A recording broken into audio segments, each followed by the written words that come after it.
Brasil República Nova. Revolução de 1930.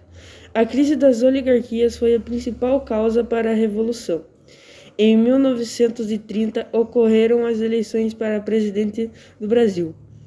O representante político de São Paulo, Washington Luiz, devia, de acordo com a política dos governantes, indicar como seu sucessor o mineiro. Com o choque que a crise de 1929, o presidente paulista resolveu indicar Júlio Prestes. Com isso, ele rompeu com a política do café com leite. Com essa quebra do acordo, os mineiros dissolveram o acordo político com os paulistas e foram à Aliança Liberal, com políticos do Rio Grande do Sul, da Paraíba, entre outros. Esse novo partido prometia uma inovação na política nacional e defendia a instituição do voto secreto e do voto feminino, e também a regularização de legislação trabalhista e anistia política. Foram feitas as eleições com os candidatos Júlio Prestes e Getúlio Vargas. Júlio Prestes venceu, mas foi acusado pela Aliança Liberal de fraude. Pouco tempo depois, João Pessoa foi assassinado pelo advogado João Dantas em Recife. Acredita-se que o crime tenha ocorrido por razões pessoais e ligadas à política paraibana, mas a morte do candidato vice-presidente transformou-se numa questão nacional. Após a notícia do assassinato, levantes militares enfraqueceram o governo de Júlio Prestes, que foi deposto, dando início ao governo provisório sob liderança de Getúlio Vargas. Washington Luiz só retornaria ao Brasil em 1947. Por sua vez, Júlio Prestes pediu asilo ao consulado britânico e voltaria em 1934. 3 ex-ministros de Getúlio Vargas e 3 tenentes de 1930 chegaram à presidência da República: Eurico Gaspar Dutra, João Goulart e Tancredo Neves. Ministros: Castelo Branco, Emílio Médici e Ernesto Gestel. Militares: Getúlio teve quase 100% dos votos no Rio Grande do Sul durante a eleição de 30. Governo provisório. O primeiro desafio de Getúlio Vargas foi a crise do café. Esse produto passou a não valer quase nada. Com isso, em 1931, Vargas decretou a criação do Conselho Nacional do Café. Esse conselho determinou a compra do produto excedente e a queima de milhares de sacas com o objetivo de diminuir a quantidade de café e assim elevar o preço. Getúlio Vargas tinha um plano para o Brasil, que era a centralização do poder em sua figura. Esse foi apoiado pelos tenentistas, que defendiam a implantação de um modelo republicano autoritário. A ideia de Vargas era reformar todo o modelo político brasileiro. Por isso temia que as oligarquias tradicionais retomassem o poder, caso fossem convocadas novas eleições de imediato. Entre as medidas centralizadoras, que foram uma das marcas do governo de Vargas já manifestada no governo provisório, destacavam-se a dissolução do Congresso Nacional e das Assembleias Legislativas, estaduais e municipais, e a substituição dos governadores de estado por inventores nomeados pelo próprio Vargas. As ações de Vargas começaram a gerar fortes insatisfações entre a elite política. Para conter essas, foi promulgado em fevereiro de 1932 um novo Código Eleitoral que tinha determinações consideradas bastante modernas para a época. Algumas das determinações desses foram a criação da justiça eleitoral, a adoção do voto secreto, imposição da obrigatoriedade do voto, concessão do direito de voto e de se candidatar mulher maiores de 21 anos. Revolução Constitucionalista de 1932. Bom, como a maioria de vocês sabem, creio eu, que no estado de São Paulo, lá no dia 9 de julho, se comemora o aniversário do Movimento Constitucionalista de 1932. E esse movimento, ele exigiu que o país tivesse uma Constituição e que fosse mais democrático também. Como a Isa e o Giovanni citaram, na época, Getúlio Vargas, ele ocupava a presidência da República. Por que ele ocupava essa presidência? Por causa do golpe de Estado que ele tinha dado, que foi aplicado depois da derrota dele para o paulista Getúlio Prestes nas eleições presidenciais de 1930. E daí se deu que esse período ficou conhecido como a Era Vargas. A Revolução Constitucionalista de 1932, ela representa o inconformismo de São Paulo em relação à ditadura de Getúlio Vargas. Uma das principais causas desse conflito foi a ruptura da política do café com leite, que se deu aí pela alternância de poder entre as elites de Minas Gerais e de São Paulo, que caracterizou aí a República Velha, que foi de 1889 até 1930. Com isso, a classe dominante de São Paulo, ela passou a exigir do governo federal maior participação. E aí, como resposta, Getúlio Vargas vai lá e o quê? Nega a dividir poder com os paulistas. E também ele ameaça reduzir seu próprio poder dentro do próprio estado de São Paulo. Ele faz isso com a nomeação de um interventor não paulista para governar o estado. E aí, os paulistas eles não aceitaram as arbitragens do Getúlio Vargas. E isso levou ao conflito que colocou como oposto São Paulo aos restos dos países, aos demais países. Uma coisa interessante, não vou dizer legal, né, porque não foi que vários jovens morreram na luta pela Constituição. Entre eles, destacavam-se 4 estudantes, que representavam a participação aí da juventude no conflito. Entre esses jovens estavam Martins, Miragaia, Drauzio e Camargo, que é conhecido aí pelo célebre MMDC. Esse movimento ele marcou a vida de outros milhares de paulistas e brasileiros também. E no dia 9 de julho, o Brasil assistiu ao início de seu maior conflito armado, e também a maior mobilização popular da sua história. Entra aí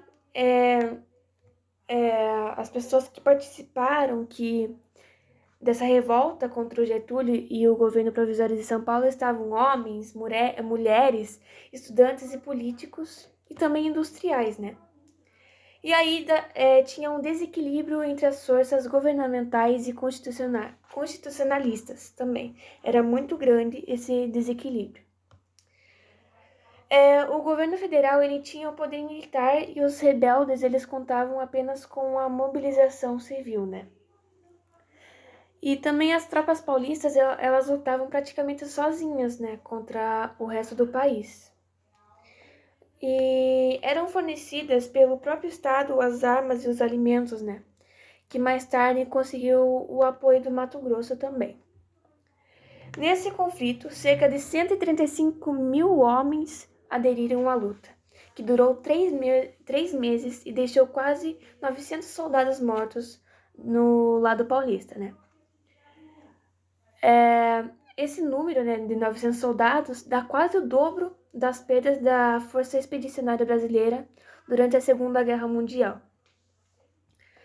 E, embora esse movimento ele tenha nascido de reivindicações da elite paulista, ele teve ampla participação popular também. Um dos motivos foi a utilização dos meios de comunicação, né, de massa para mobilizar a população. E também os jornais de São Paulo eles faziam campanha para essa revolução. E também as emissoras de rádio que elas atingiam audiência bem maior, né? E também destacavam essa revolução. Um fato também que né, um fato mesmo, que até hoje a história dessa Revolução de 32 é muito mal contada. Muitos contam por duas formas. A primeira versão, é a dos governistas, né, que são os getulistas. E outra forma de que contam por aí é a dos revolucionários, que são os constitucionalistas. E finalizando, o principal resultado foi a convocação da Assembleia Nacional Constituinte, que foi 2 anos mais tarde. Participação das mulheres na Revolução de 1932. Vários nomes fizeram parte dessa história, como Maria Squassábia, Maria José Barroso e Pérola. Maria Squassábia, ao ver um desertor do exército paulista, tomou sua farda e combateu com seu irmão em uma das trincheiras paulistas, disfarçada sob o nome de Mário. Ela perdeu o cargo de professora por ter estado junto aos homens. Maria José. Ela se alistou na Legião Negra, divisão formada por 3.500 homens negros. Inicialmente, ela era enfermeira, mas com o decorrer do conflito acabou pegando em armas. Pérola. Organizou um movimento pró-infância e também cuidava de feridos que revoltavam da frente de batalha. Ela não combateu, mas teve um papel fundamental na Revolução.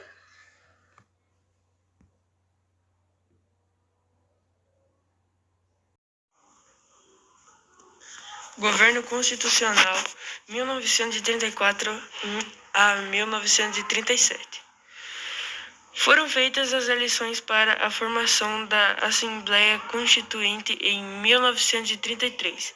Getúlio Vargas foi eleito para mais 4 anos de mandato em eleições indiretas. Em 1934, ele promulgou a Constituição. Nessa, as mulheres conseguiram o direito do voto.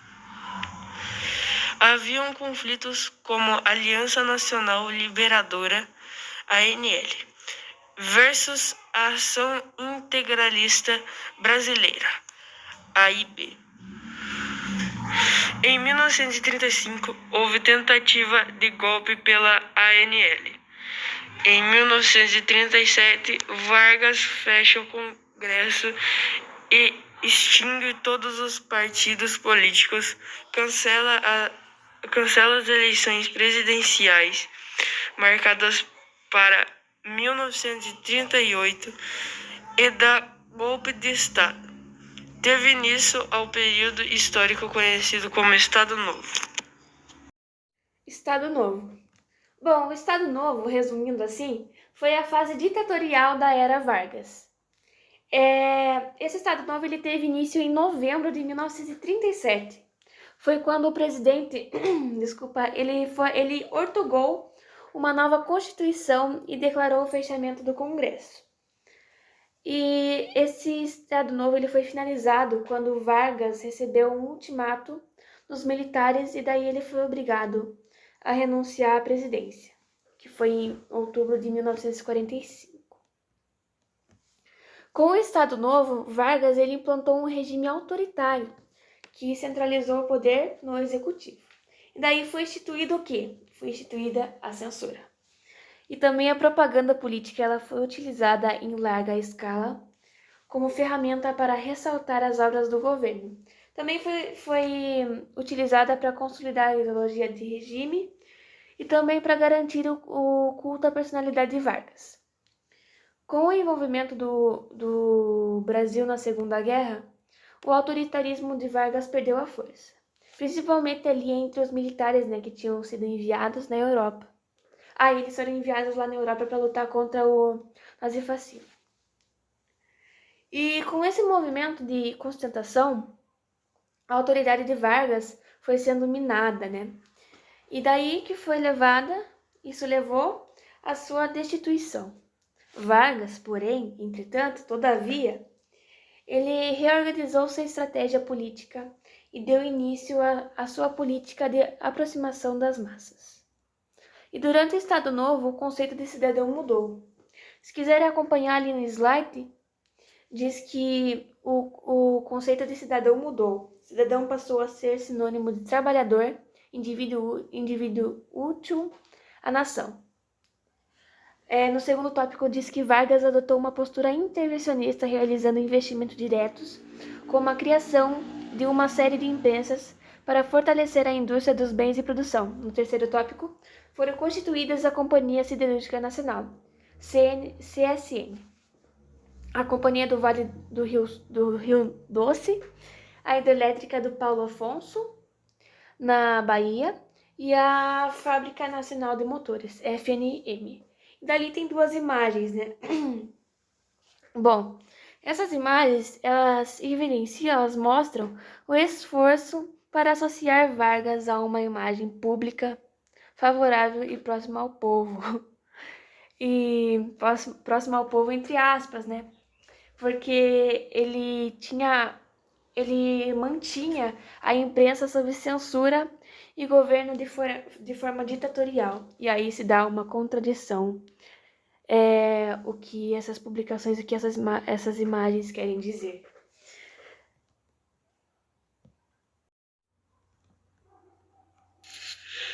O Brasil na Segunda Guerra Mundial.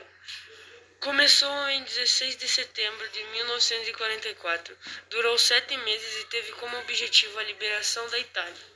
Até 1937, o Brasil tinha relações passivas com a Alemanha, mas essas foram rompidas no ano seguinte. O país manteve a neutralidade, mas a situação mudou em 1942, quando o Brasil rompeu relações diplomáticas com o eixo.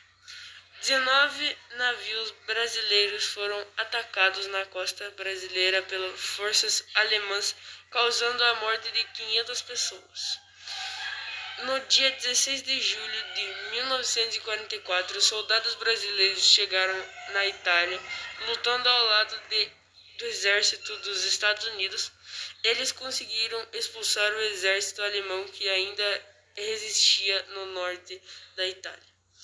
Os soldados brasileiros tomaram Massarossa, Camarione e Monte Prano em 1944. Em 1945, eles ajudaram a conquistar o Monte Castelo, Castelnuovo e Montese. A guerra terminou em maio de 1945. Nesse período também ocorreram umas fotos muito icônicas tiradas nos campos seguros nas bases brasileiras, como soldados segurando mísseis e tirando da cara com Hitler.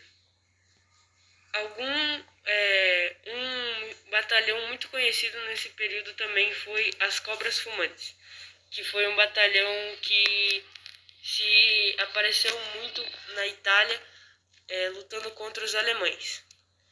Dois dos homens desse batalhão ficaram lutando na Alemanha contra um exército inteiro de soldados alemães, e eles só morreram porque acabou a munição deles. Fim da guerra. Após a assinatura de rendição alemã, a FEB começou a ser desmobilizada logo na Itália. Ainda começou contingente brasileiro, a Europa aumentou as contradições internas do governo de Vargas. Afinal, os brasileiros foram lutar contra uma ditadura, mas viviam sob um regime antidemocrático. Contudo, desde o final da década de 90, novos estudos vêm levantando novos documentos e dando aos soldados brasileiros um lugar digno da história. A questão indígena na era Vargas. Bom, durante o Estado Novo, Getúlio Vargas ele estabeleceu uma política de integração nacional, com o objetivo do crescimento econômico do país. Era necessário integrar todas as etnias e povos que contribuíram para a formação da identidade nacional, né? E também, da mesma maneira, era relevante, de acordo com a política varguista, determinar e controlar todo o território brasileiro, especialmente as fronteiras. Dentro desse conceito, em 1940, Getúlio Vargas, né, realizou uma visita aos Carajá da Ilha do Bananal. Está escrito ali no slide. Essa visita, documentada pelo DIP, tinha a finalidade de enaltecer a figura do indígena e inseri-lo no contexto social trabalhista. O programa Marcha para o Oeste foi criado com o objetivo de inserir as populações sertanejas indígenas no contexto brasileiro, especialmente nas regiões Norte e Centro-Oeste. Ele promoveu o enaltecimento dos indígenas como uma parte valorosa, guerreira e heróica da nossa população. E foi criado, né, ali no terceiro tópico do slide, foi criado o Conselho Nacional de Proteção dos Índios, CNPI, dirigido pelo Marechal Cândido Rondon. Durante esse período, as comemorações do Dia do Índio, que é no dia 19 de abril, instituído em 1934, foram intensificadas. E daí, museus e centros culturais sobre as populações indígenas foram criados em diversas partes do país. É importante também salientar, né, falar que, por outro lado, a política varguista ela valorizou os indígenas e os enalteceu, mas também, por outro lado, obrigou-os a aderir ao projeto de integração sem levar em conta os desejos e a cultura desses povos. As questões de valorização da figura dos indígenas estiveram presentes na literatura ainda durante o século XIX. Nesse período surgiu uma corrente que romantizou o indígena, né? Podemos citar também como exemplo José de Alencar, que com a sua trilogia, né, que é o Guarani, Iracema e Ubirajara. Na década de 20, com a Semana da Arte Moderna, em 1922, surgiu um movimento de valorização da cultura brasileira e de rejeição à cultura portuguesa. Também é possível, a gente pode citar, o Manifesto Antropofágico de Oswald de Andrade. E essa foi a nossa apresentação. Espero que tenham gostado. E nesse último slide são sites que foram usados. E é isso, obrigada por assistir.